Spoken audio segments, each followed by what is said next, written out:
Sa isang eksklusibong paglabas ng DAZN streaming program na Inside the Ring, nagbahagi ang boxing legend na si Manny Pacquiao ng kanyang mataas na pagkilala sa kasalukuyan na undisputed world super bantamweight champion na si Naoya Monster Inoue sa segment na kung saan hinuhusgaan ni Pacquiao ang mga hypothetical matches. Hindi nagatubili ang dating 8th Division World Champion na itapat si Inoue kay Juan Manuel Marquez. Inoue ang mabilis na sagot ng Filipino icon.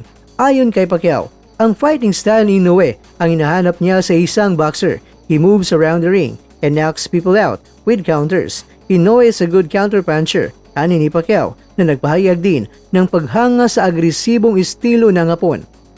Higit pa sa paghanga, ibinahagi rin ni Pacquiao ang isang malagang payo na ibinigay niya kay Inoue nung sila ay unang nagkita sa Japan.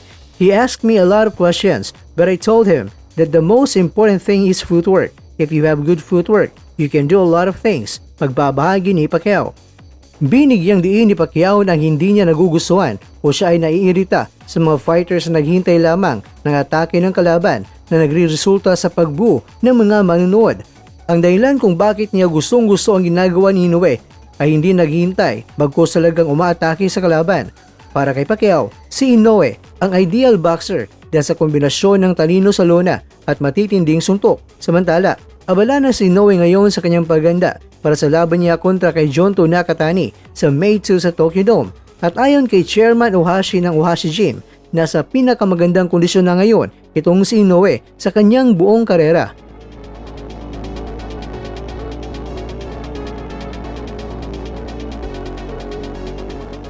Habang nakahanda naman mga kwento ang mga Titans sa Japan, may mas magandang balita naman para sa mga fans ng Pinoy boxing mula kay Jonas One Punch Sultan. Pagkatapos ng ilang panahon na pananahimik, opisyal lang nagbabalik sa training camp itong si Sultan. Hindi pa tapos ang laban para sa pambato nating si Sultan. Sa kanyang mga latest updates, makikitang puspusan na siya sa kanyang pag-iinsayo. Pinapagpag na ang mga kalawang sa kanyang katawan at determinadong bumalik ng mas matindi, mas matapang at mas gutom sa panalo. Ang mensahe ng One Punch ng Pinas ay malinaw, magbabalik siya ng mas malakas. Ang pagbabalik ni Jonas Sultan ay nagbibigay ng bagong pag-asa at excitement sa boxing community bilang isang fighter na kilala sa kanyang One Punch knockout power. Abangan ng mga tagahanga ang susunod na yugto ng kanyang karera.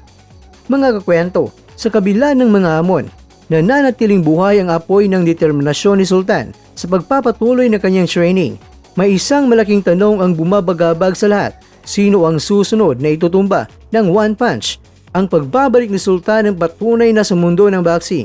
Ang tunay na mandirigma ay hindi sumusuko. Nagpapahinga lang para bumalik ng mas mapanganib. Pero itong si Sultan ay nasa bantamweight division ang nakasanayan niya. Sa timbang niya ngayon ay parang nasa overweight division na. Sa bawat suntok, may pangarap sa bawat... Mga kakwento, hanggang dito na lang muna ang ating kwentuhan. Huwag kalimutan na mag-like, share at subscribe. Ako po si Mr. Kwento. Ito ang mga kwentong maaring hindi pa nakwento sa inyo. Tayo ng boses ang hindi pa napapansin ng mundo. Samahan niyo akong busisiin ang bawat kwento at bawat sakripisyo ng mga mandirigmang mga Pilipino. Ito ang kwentong di pa nakwento. Pilipinas para sa mundo. Pilipinas para sa mundo.